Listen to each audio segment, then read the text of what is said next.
ओम नमः शिवाय। नमस्कार, मेरे यूट्यूब चैनल में आप सभी का स्वागत है।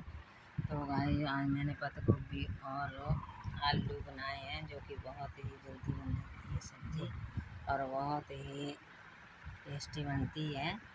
और ये फ्राई किया हुआ मसाला है चरपरा, और ये चटपटा अचार, आम का ताज़ा अचार है, और ये सलाद, प्याज, हरी मिर्च, चपाती, फुलके, पानी।